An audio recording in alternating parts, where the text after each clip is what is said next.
నమస్కారం. బస్తీ మే సవాల్కు స్వాగతం. హైదరాబాద్ మహానగర పాలక సంస్థ ఎన్నికలకు నామినేషన్ల ఘట్టం ముగియటంతో పార్టీలన్నీ ప్రచారంపై దృష్టి సారిస్తున్నాయి. అభివృద్ధితో అధికార పార్టీ, సర్కారు వైఫల్యాలే లక్ష్యంగా విపక్షాలు వ్యూహాల్ని రచిస్తున్నాయి. పూర్తి స్పష్టత ఉన్న చోట ప్రచారం మొదలైనా స్వపక్షం నుంచే పోటీ ఉన్న చోట్ల సందిగ్ధత నెలకొంది. తెరాస మినహా భాజపా, కాంగ్రెస్లు పూర్తి స్థాయిలో అభ్యర్థిత్వాలను ఖరారు చేయకపోవడంతో కొన్ని చోట్ల బరిలో నిలిచేదెవరనే అంశంపై ఉత్కంఠ కొనసాగుతోంది. గెలుపు గుర్రాలనే బరిలోకి దించాలనే వ్యూహంతో పార్టీలన్నీ ఆచితూచి వ్యవహరిస్తూ సమరానికి సన్నద్ధమైన వేళ గ్రేటర్ పోరు మరింత రసవత్తరంగా మారింది.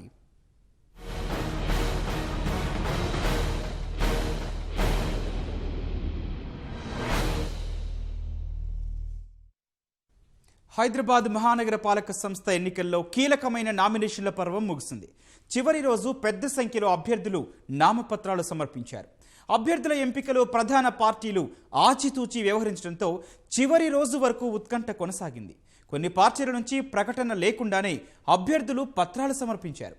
పూర్తి స్పష్టత ఉన్న చోట్ల పార్టీలు బీఫారాలు ఇచ్చినా మరికొన్ని చోట్ల నెమ్మదిగా అందజేయవచ్చన్న ధోరణిలో ఉన్నాయి.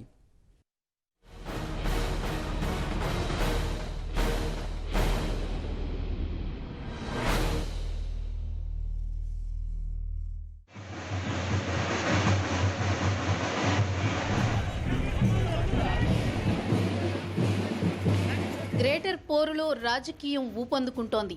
ఎన్నికలకు సంబంధించిన కీలకమైన నామినేషన్ల ఘట్టం ముగిసింది. 3 రోజుల పాటు సాగిన ఈ పర్వంలో ప్రధాన పార్టీల అభ్యర్థులు, ఆశావహులతో పాటు స్వతంత్ర అభ్యర్థులు తమ అదృష్టాన్ని పరీక్షించుకోవడానికి పెద్ద ఎత్తున నామపత్రాలు దాఖలు చేశారు. చివరి రోజు మరింత ఉత్సాహంగా, ఉధృతంగా నామినేషన్లు సమర్పించారు. చివరి రోజు కావడం వల్ల ఉదయం నుంచే రిటర్నింగ్ అధికారుల కార్యాలయాలకు చేరుకుని నామపత్రాలు సమర్పించారు. చివరి రోజు భారీగా నామినేషన్లు దాఖలు చేసిన అభ్యర్థులు కొన్ని పార్టీ అధిష్టానాల నుంచి ఎటువంటి స్పష్టమైన హామీ రాకపోయినా పోటీలో ఉండాలన్న తాపత్రయంతో నామినేషన్ వేశారు. నామినేషన్ల దాఖలు ప్రక్రియ మొదలైన పార్టీలు కొన్ని డివిజన్లలో అభ్యర్థిత్వాలపై వ్యూహాత్మకంగా వ్యవహరించాయి. అధికార పార్టీ మినహా మిగతా పార్టీల అభ్యర్థిత్వాల ఖరారుపై ఆచితూచి వ్యవహరించడంతో చివరి వరకు ఉత్కంఠ కొనసాగింది. అభ్యర్థులను ముందుగా ప్రకటిస్తే టికెట్ రాని వారు పార్టీ ఫిరాయించే అవకాశం ఉందని భావించిన తెరాస ఆచితూచి నిర్ణయం తీసుకుంది. స్పష్టత ఉన్న చోట్ల ముందే టికెట్లను ఖరారు చేసిన భాజపా సహా మిగతా పార్టీలు కొన్ని డివిజన్లలో మాత్రం అసంతృప్తుల కోసం చివరి వరకు వేచి చూశాయి. ఈ క్రమంలోనే ఆశావహులు పెద్ద మొత్తంలో నామినేషన్లు దాఖలు చేశారు. ప్రధాన పార్టీల అభ్యర్థులతో పాటు స్వతంత్రులు సైతం చివరి రోజు భారీగా నామినేషన్లు దాఖలు చేశారు.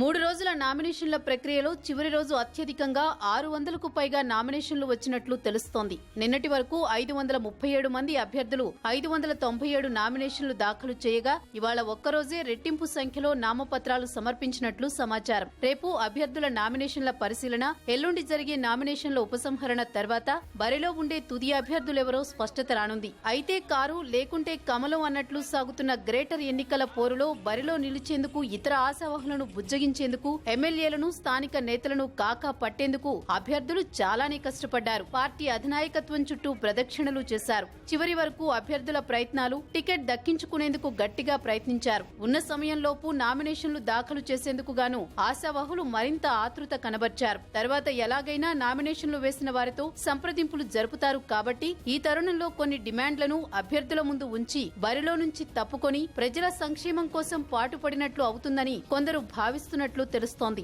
మరికొందరైతే నామినేషన్లు వేసి కాస్తో కుస్తో లాభం చూసుకుని ఉపసంహరణ చేసుకుందామనే ఆలోచనతో ఉన్నట్లు తెలుస్తోంది.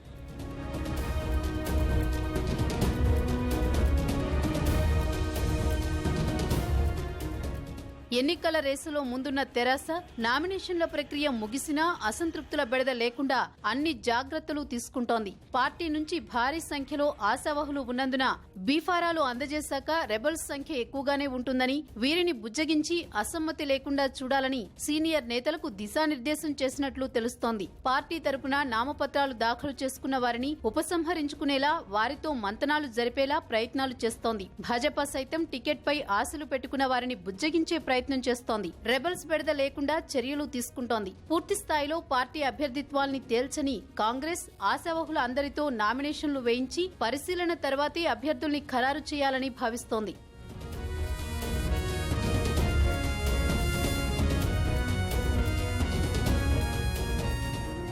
మొత్తంగా నామినేషన్ల పర్వం ముగియడంతో ఇక ప్రచారం హోరెత్తనుంది. నామినేషన్లు సమర్పించిన అభ్యర్థులందరూ వాడలు, కాలనీలు తిరిగి ప్రచారం చేసేందుకు, ఓటర్లను ప్రసన్నం చేసుకునేందుకు సన్నద్ధమవుతున్నారు. బరిలో ఎవరున్నారనేది కాకుండా నగర అభివృద్ధి ఎలా జరుగుతుందనే ఆలోచనలకు పదును పెడుతూ ప్రజలు తమదైన శైలిలో ఓటు వేసే పనిలో నిమగ్నమవుతున్నారు.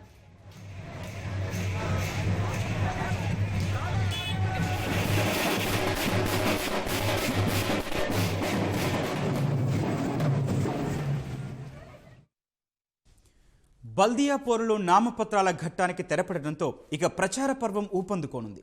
తాపీగా ఉన్న వేళ మోగిన నగారా పార్టీల నేతలను ఉలిక్కిపడేలా చేసింది. చూస్తుండగానే క్రతువు దగ్గర పడుతుండటంతో గ్రేటర్ పీఠాన్ని దక్కించుకునేందుకు పార్టీలు అస్త్రశస్త్రాలతో సన్నద్ధమయ్యాయి. ఈ నేపథ్యంలో గ్రేటర్ పీఠాన్ని దక్కించుకునేందుకు నేతలు పన్నుతున్న వ్యూహ ప్రతివ్యూహాలు, ప్రత్యర్థులను చిత్తు చేసేందుకు సంధించనున్న అస్త్రాలు, ఓటర్లను ప్రసన్నం చేసుకునేందుకు అనుసరిస్తున్న విధానాలపై ప్రత్యేక కథనాన్ని చూద్దాం. రోజు గంటలా గడుస్తోంది, గంట నిమిషంలా గడుస్తోంది. గడువు గుండెల్లో రైళ్లు పరిగెట్టిస్తోంది. చల్లని చలిలోనూ గ్రేటర్ ఎన్నికలు నేతలకు చెమటలు పట్టించే వేడిని పుట్టిస్తున్నాయి. మెరుపు వేగంతో దూసుకువచ్చిన బల్దియా ఎన్నికల నోటిఫికేషన్ తాపీగా ఉన్న పార్టీలను పరుగులు పెట్టించింది. ఆగమేఘాల మీద నామపత్రాల పర్వాన్ని పూర్తి చేసుకున్న రాజకీయ పార్టీలు ఇక కథన రంగంలో దూకేందుకు సిద్ధమయ్యాయి. 3 రోజుల గడువులోనే అంతే వేగంతో పావులు కదుపుతూ బలమైన అభ్యర్థులను బరిలోకి దించాయి. బల్దియా పీఠాన్ని కైవసం చేసుకోవడమే లక్ష్యంగా సమరానికి సిద్ధమైన పార్టీలు ప్రత్యర్థులకు చిక్కకుండా వ్యూహాత్మకంగా ముందుకు సాగుతున్నాయి.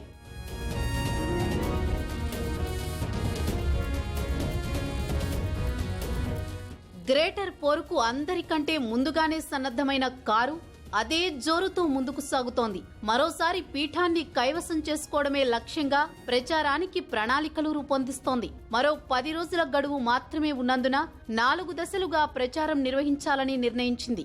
మొదటి దశలో అభ్యర్థులు ఇంటింటికి తిరిగి ప్రచారం చేయనుండగా, రెండో దశలో డివిజన్ ఇన్ఛార్జీలు, బాధ్యతలు తీసుకున్న ఎమ్మెల్యేలు, ఇతర నేతలు పాదయాత్రలు చేయనున్నారు. మూడో దశలో పార్టీ కార్యనిర్వాహక అధ్యక్షుడు కేటీఆర్ రోడ్ షోలు జరపనున్నారు. చివరగా అధినేత కేసీఆర్ సభ నిర్వహించేలా గులాబీ దళం ప్రణాళికలు రూపొందించింది. నోటిఫికేషన్ ముందే గ్రేటర్ ఎన్నికల పట్ల అప్రమత్తమైన అధికార పార్టీ సిట్టింగ్ కార్పొరేటర్లతో అంతర్గత ప్రచారం పూర్తి చేసింది. వ్యూహాత్మకంగా వారందరినీ లాక్డౌన్, వరదల సమయంలో ప్రజలకు అందుబాటులో ఉండేలా పార్టీ నాయకత్వం పురమాయించింది. ప్రచార గడువు ముగిసేలోగా ఒక్కో ఇంటికి కనీసం 2-3 సార్లైనా తిరగాలని అభ్యర్థులకు సూచించింది.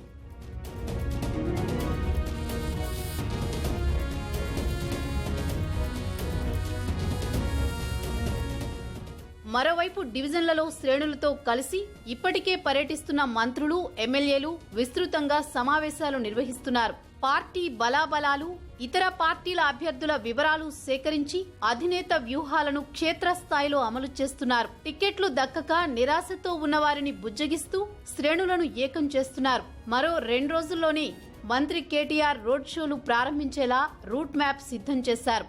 రోజుకు దాదాపు 10-12 చొప్పున వారం రోజుల్లో 100కు పైగా డివిజన్లలో ప్రచారం చేయాలని తెరాస భావిస్తోంది. మెరుపు పర్యటనలతో నగర అభివృద్ధి, విపక్షాల ప్రచారాలను తిప్పికొట్టేలా ప్రచార అస్త్రాలు సిద్ధం చేస్తున్నారు.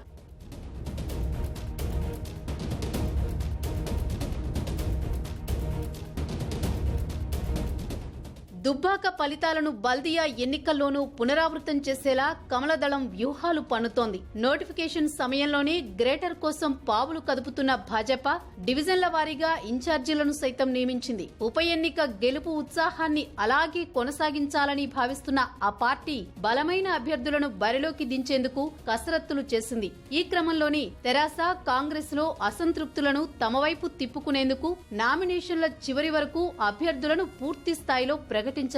రాష్ట్ర ప్రభుత్వ వైఫల్యాలు, కేంద్ర సర్కార్ పథకాలను విస్తృతంగా ప్రజల్లోకి తీసుకువెళ్లాలని నిర్ణయించింది. బూత్ స్థాయిలో నాయకులను నియమించి గెలుపు బాధ్యతలు అప్పగించింది. వీరితో పాటు పార్టీ నేతలు బండి సంజయ్, కిషన్ రెడ్డి, డీకే అరుణ, మురళీధర్ రావు, వివేక్, రాజాసింగ్, అరవింద్ గరికపాటి, మోహన్ రావు, రఘునందన్ రావులను స్టార్ క్యాంపెయినర్లుగా నియమించింది.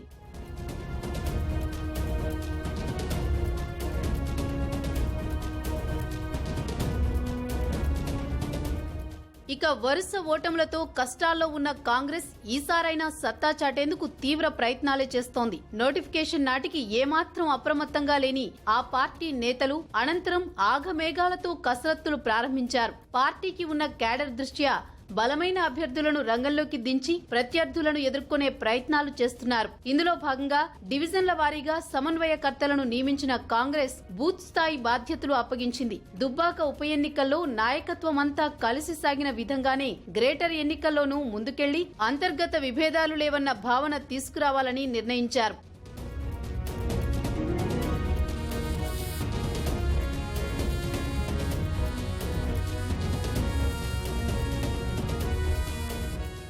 ప్రతి ఎన్నికల్లో అధికార పార్టీలతో కలిసి సాగే మజ్లిస్ ఈసారి వేచి చూసే ధోరణితో ముందుకు సాగుతోంది. తమదైన ప్రచారంతో ఓటర్లను ఆకర్షించేందుకు భాజపా యత్నిస్తుండగా అదే తరహా ప్రయోగాలు చేయాలని ఎంఐఎం భావిస్తోంది. సాధారణంగా సిట్టింగ్లకే మళ్లీ టికెట్ ఇచ్చి స్నేహపూర్వక పోటీకి ఆ పార్టీ సై అంటుండేది. బీహార్లో ఇటీవల ఆ పార్టీ అనూహ్యంగా సాధించిన విజయంతో హైదరాబాద్ లోనూ తన బలం పెంచుకునేందుకు పావులను కదుపుతోంది. ఇటీవల వరదలతో మజ్లిస్ ప్రాతినిధ్యం వహిస్తున్న ప్రాంతాలే ఎక్కువగా ముంపునకు గురైన నేపథ్యంలో దాని ప్రభావం చూపకుండా గెలుపు గుర్రాలనే ఎంపిక చేస్తోంది. 2009లో కాంగ్రెస్ సహకారంతో 2.5 పాటు మేయర్ స్థానంలో కొనసాగిన మజ్లిస్ 2016 నగరపాలక ఎన్నికల్లో తెరాస స్పష్టమైన ఆధిక్యత సాధించడంతో మేయర్ తో పాటు డిప్యూటీ మేయర్ 2 పదవులు ఆ పార్టీకే దక్కాయి. ఈసారి మాత్రం తెరాసకు పూర్తిస్థాయి విజయం దక్కకపోతే తామే చక్రం తిప్పుతామని ఎంఐఎం నేతలు అంచనా వేస్తున్నారు. కథన రంగంలోకి దూకేది ఎవరైనా కనీవిని ఎరుగని వ్యూహాలు పన్నినా యుద్ధానికి వెళ్లాలంటే ముందు రథమెక్కాల్సిందే. గల్లీ గల్లీ తిరగాలి, వీధులన్నీ చుట్టాలి. ఓట్లు రాలాలంటే ఇంకా చిత్ర విచిత్రాలు ప్రదర్శించాల్సిందే. ఇలాంటి వాటికి వేదిక అయ్యేందుకు వేగంగా ముస్తాబవుతున్నాయి ప్రచార రథాలు. అభ్యర్థుల గెలుపు బాధ్యతలను మోస్తూ సమరంలోకి దూసుకెళ్లేందుకు సిద్ధమవుతున్నాయి. మహాపోరుకు మరో 10 రోజులే సమయం.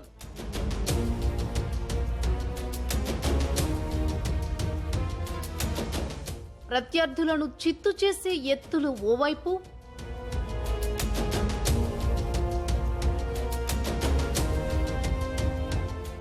ఓటర్లను ప్రసన్నం చేసుకునే వ్యూహాలు మరోవైపు.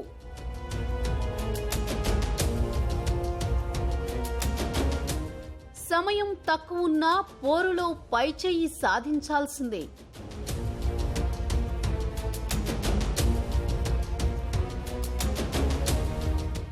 ఊహించని రీతిలో మోగిన బల్దియా నగారాతో అదే వేగంతో ప్రజల్లోకి దూసుకు వెళ్లేందుకు పార్టీలు సిద్ధమవుతున్నాయి. ఓటర్లను ఆకర్షించడం, శ్రేణుల్లో ఉత్సాహం నింపాలంటే ప్రచారాన్ని మించిన మరో అస్త్రం ఉండదు. సామాజిక మాధ్యమాలతో యువతను ఆకర్షించినా క్షేత్రస్థాయిలో ప్రసన్నం చేసుకోవాలంటే నేరుగా ప్రజల్లో తిరగాల్సిందే. ఈ నేపథ్యంలో అభ్యర్థుల గెలుపు కోసం ప్రచార డోలికలు మోగించేందుకు రథాలు సిద్ధమవుతున్నాయి.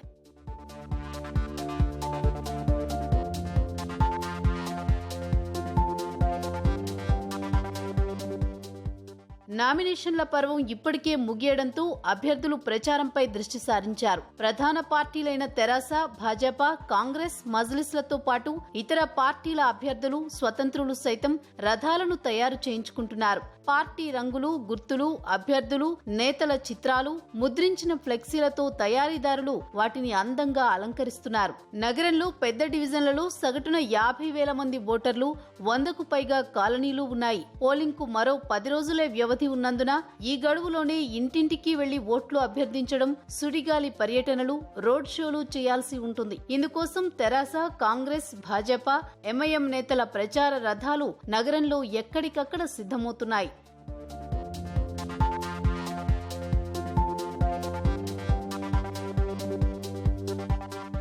ముందుగా టికెట్ ఖరారైన డివిజన్లలో ఇప్పటికే ముస్తాబైన ఈ వాహనాలు ప్రచారంలోకి దూకేందుకు వేచి చూస్తున్నాయి. తక్కువ సమయంలో ఎక్కువ ప్రచారం జరగాలంటే సామాజిక మాధ్యమాలకు తోడు ప్రచార రథాలను ఎక్కువగా వినియోగిస్తేనే సాధ్యమవుతుందని అభ్యర్థులు భావిస్తున్నారు. ముఖ్య నేతలు తమ ప్రాంతానికి వచ్చినప్పుడు కూడళ్లలో ప్రసంగించేందుకు వీలుగా ఓపెన్ టాప్ ప్రచార వాహనాలను అభ్యర్థులు సిద్ధం చేసుకుంటున్నారు. ప్రస్తుతం నగరంలోని వేర్వేరు ప్రాంతాల్లో పోటాపోటీగా రూపుదిద్దుకుంటున్న ఈ వాహనాలను కొన్ని ఏజెన్సీలు, ఆటోలు, వ్యానులు, డీసీఎంలను ప్రచార రథాలుగా మారుస్తున్నాయి.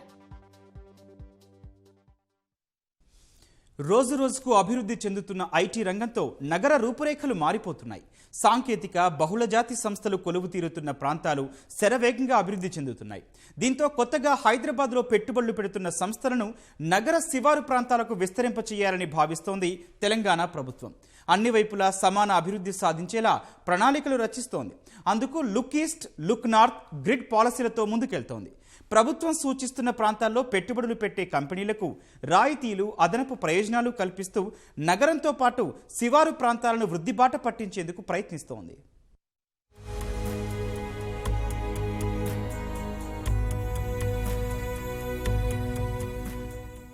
తెలంగాణ రాష్ట్ర రాజధాని హైదరాబాద్ లక్షల కోట్ల వ్యాపార, వాణిజ్య కార్యకలాపాలకు కేంద్రం. IT, pharmaceutical, life sciences, electronics కు కేంద్రంగా దేశ, అంతర్జాతీయ ప్రాచుర్యం పొందింది.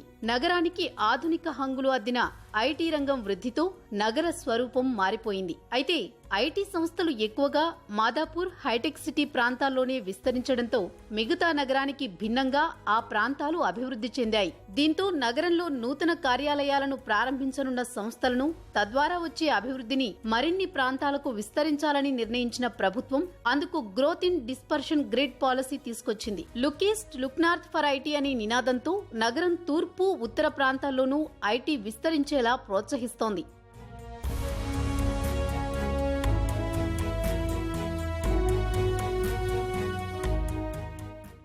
మనం సైబరాబాద్లో మనం గ్రోత్ చేసినా కూడా ఐటీ ఇండస్ట్రీని ఇప్పుడు ఏమవుతుందంటే ఐటీ ఇండస్ట్రీస్ కాకుండా లాట్ ఆఫ్ పాపులేషన్ ఇక్కడ డెవలప్ అయిపోతుంది. So it's becoming a huge city by it self.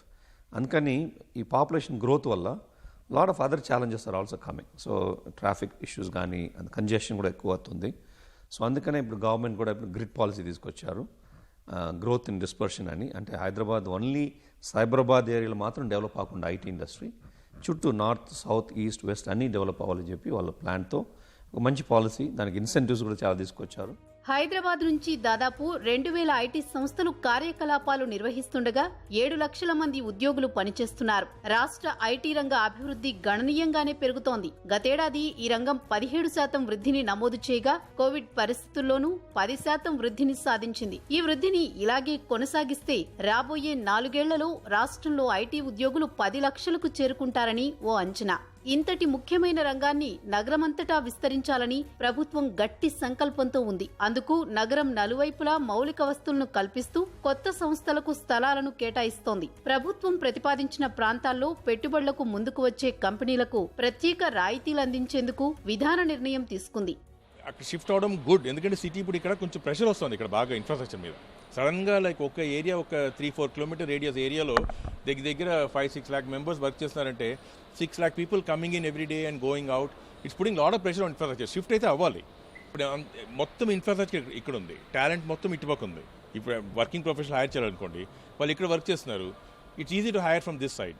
నా సడన్గా ఇక్కడి నుంచి హైర్ చేసి అటుపక్క ఈస్ట్ సైడ్ రావాలంటే వాళ్ళకి కొంచెం కష్టం అవుతుంది.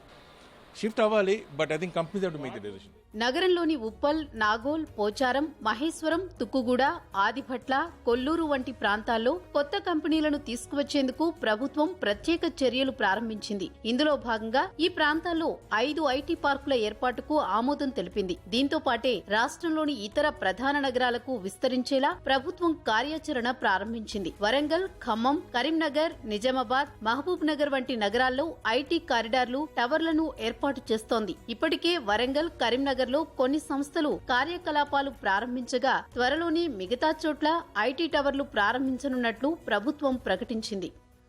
దాదాపు ఒక 5 న్యూ ఐటీ పార్క్స్ వచ్చి east and north and south కారిడార్లో డెవలప్ చేస్తున్నారు.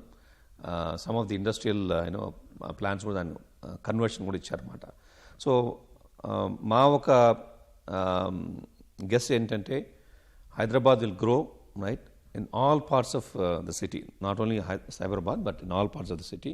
ఇన్ని రోజులు కూడా మీరు చూస్తే గ్రోత్ అని కానివ్వండి, టెక్నాలజీ కానివ్వండి, స్టార్టప్ ఈకో సిస్టమ్స్ కానివ్వండి, చాలా వరకు సిటీస్లోనే కాన్సన్ట్రేట్ అవుతున్నది. బట్ మీరు నోటీస్ చేస్తే మన దగ్గర ఇప్పుడు లుక్ ఈస్ట్ అని ఒక కొత్త big initiative and big push ఉన్నది. మీరు చూస్తే మనము నిజామాబాద్లో కానివ్వండి, వరంగల్లో కానివ్వండి, కరీంనగర్లో, ఖమ్మంలో వీఆర్ బిల్డింగ్ ఐటీ టవర్స్. ఎందుకు బిల్డ్ చేస్తున్నామంటే ఈ ఇన్నోవేషన్ ఏదైతే ఉందో it is not bound by geography. So it is pervasive, it is everywhere. మరోవైపు హైదరాబాద్ భౌగోళిక పరిస్థితుల కారణంగా భూకంపాలు రాని సురక్షిత ప్రాంతంగా గుర్తింపు పొందింది. దీంతో డాటా సెంటర్ల ఏర్పాటుకు పెట్టుబడిదారులు మొగ్గు చూపుతున్నారు. ఈ విషయాన్ని గమనించిన ప్రభుత్వం డాటా సెంటర్స్, సైబర్ సెక్యూరిటీ పాలసీలను తీసుకువచ్చింది. మరోవైపు కంపెనీల విస్తరణ, పెట్టుబడుల వెల్లువతో హైదరాబాద్ లో ఆఫీస్ స్పేస్ కు రోజురోజుకు డిమాండ్ పెరుగుతోంది. గత 5 ఏళ్లలో నగరంలో ఆఫీస్ స్పేస్ 3 పెరగ్గా దేశవ్యాప్తంగా తెలంగాణ రాష్ట్రం 6వ స్థానం నుంచి 2వ స్థానానికి ఎగబాకింది. ఈ విషయాన్ని ప్రముఖ రియల్ ఎస్టేట్ అధ్యయన సంస్థ నైట్ ఫ్రాంక్ నివేదిక వెల్లడించింది. దీంతో భాగ్యనగరంలోని భూముల విలువ భారీగా పెరుగుతోంది.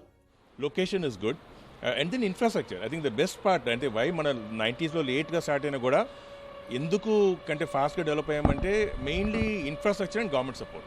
It's probably the best in the country. ఇంత సపోర్ట్ మన ఇప్పుడు మల్టిపుల్ గవర్నమెంట్స్ చేంజ్ అయినాయి అప్పటికి 90s నుంచి ఇప్పటిదాకా. ప్రతిసారి the next government only took it forward. And ఇప్పుడు లాస్ట్ 5 yearsలో it's done even better. Last 6 yearsలో 2014 నుంచి. కోవిడ్ కాలంలోనూ నగరానికి పెట్టుబడులు వెల్లువెత్తాయి. లాజిస్టిక్స్, తయారీ, లైఫ్ సైన్సెస్, ఫార్మా, హార్డ్వేర్ సంస్థలు రాష్ట్రానికి వరుస కట్టాయి. ఈ సంస్థలకు స్థలాలు కేటాయించేందుకు గాను నగర వ్యాప్తంగా 20 వరకు పారిశ్రామిక కారిడార్లను ఏర్పాటు చేస్తుంది. వీటిలో ఇప్పటికే శివారు ప్రాంతాలైన రంగారెడ్డి జిల్లా చందన్వెల్లి, శంకర్పల్లి, సంగారెడ్డి, జహీరాబాద్ ప్రాంతాల్లోని పారిశ్రామిక క్లస్టర్లలో సంస్థలకు స్థలాలు కేటాయిస్తోంది. రాష్ట్రంలో పెట్టుబడులు పెట్టేందుకు వచ్చే కొరియన్ కంపెనీలను ప్రోత్సహించేందుకు త్వరలోని కొరియన్ ఇండస్ట్రియల్ పార్కును ఏర్పాటు చేయనున్నట్లు ప్రభుత్వం ప్రకటించింది.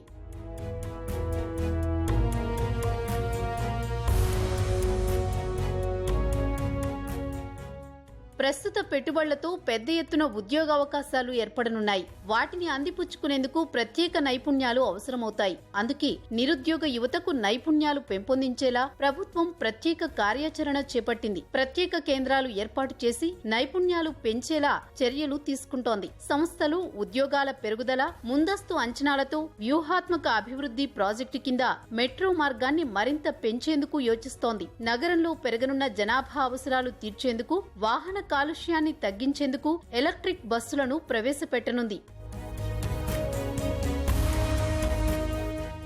నగర పరిధి వేగంగా విస్తరిస్తున్నా ఆధునిక మౌలిక వస్తుల కల్పన కొన్ని ప్రాంతాలకే పరిమితమైందని ప్రభుత్వం గుర్తించింది. అందుకే భవిష్యత్ కార్యాచరణకు పక్కా ప్రణాళిక రచించి ముందుకు సాగుతోంది. అందుకు ఐటీ, ఇతర సంస్థల విస్తరణను ప్రధాన అస్త్రంగా ఎంచుకుంది. ముందస్తు వ్యూహంతో ప్రభుత్వం చేస్తున్న ప్రయత్నాలు ఒక్కొక్కటిగా మంచి ఫలితాలనిస్తున్నాయి.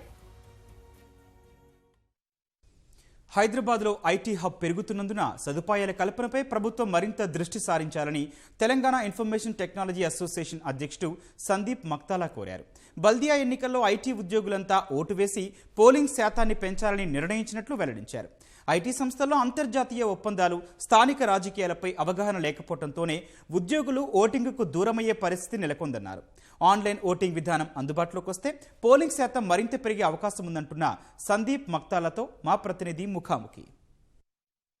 గ్రేటర్ హైదరాబాద్ ఎన్నికల నేపథ్యంలో ఐటీ హబ్గా పేరొందిన హైదరాబాద్లో గత 5 ఏళ్లలో అభివృద్ధి ఎలా జరిగింది, ఐటీ అసోసియేషన్స్ ఈ ఎలక్షన్స్లో ఏ విధమైన పాత్ర పోషించబోతున్నాయి, ఐటీ ఉద్యోగులు ఏం కోరుకుంటున్నారు వంటి విషయాలను మనతో పంచుకునేందుకు టీటా గ్లోబల్ ప్రెసిడెంట్ సందీప్ మక్తాల గారు ప్రస్తుతం మనతో ఉన్నారు. సందీప్ గారు, ఐటీ ఆధారిత ఉత్పత్తులు, ఎగుమతుల్లో ముఖ్య భూమిక పోషించే ఐటీ ఉద్యోగులు ఎన్నికలప్పుడు పోలింగ్లో మాత్రం చాలా వెనుకబడి ఉంటున్నారు. సో దీనికి కారణం ఏంటి? యాజ్ ఎ అసోసియేషన్ ఐటీ ఉద్యోగులు ముందుండి పోలింగ్లో పాల్గొనేలా మీరు ఎటువంటి చర్యలు తీసుకుంటారు? అంటే మీరు చెప్పిన వాటైతే అంటే మేము కూడా as a IT association accept అయితే చేస్తూ ఉన్నాము.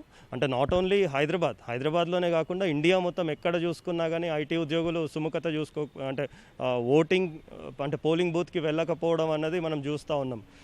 బెంగళూరులోనే మళ్ళీ కంపేర్ చేసుకుంటే మహాదేవ్పుర అనేటువంటి కాన్స్టిట్యుయెన్సీలో మారతహల్లి ఇట్లాంటి మేజర్గా ఐటీ ఎంప్లాయీసే అక్కడ డెసిషన్ మేకర్స్ అనమాట. అట్లాంటి ప్రాంతం 50 మంది అసలు పోలింగ్ బూత్ దాకానే పోలేదు. అట్లనే మనం 2016లో మన జిహెచ్ఎంసీ ఎలక్షన్స్ని మనం చూసుకున్నట్టయితే అక్కడ కూడా 45.27% మొత్తం ఓవరాల్గా నమోదైంది. ముఖ్యంగా కొన్ని ఏరియాస్ అంటే గచ్చిబౌలి ఇట్లాంటి ప్రాంతాలలో చూసుకుంటే చాలా లో లెవెల్ ఓటింగ్ అనేది మనము నమోదవడం చూసుకున్నాము. ఈసారి majority of the IT employees work from హోమే చేస్తున్నారు. మరి ఈసారి వాళ్ళు ఓట్ వేయడానికి ముందుకొచ్చే అవకాశాలు ఏమి? డెఫినెట్గా కూడా మేము ఆశించేది ఏంటిదంటే వర్క్ ఫ్రమ్ హోమ్ ఉంది కాబట్టి చాలా కారణాలు ఉంటాయి ఒక ఐటీ ఉద్యోగికి ఓట్ వేయకపోవడానికి.